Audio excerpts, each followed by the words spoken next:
లెమ్ము తేజరిల్లుము అని నన్ను ఉత్తేజపరచిన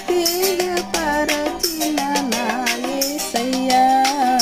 లెమ్ము తేజరిల్లుము అని నన్ను ఉత్తేజపరచిన నా యేసయ్యా. నిన్నే స్మరించు కొలుతూ నీ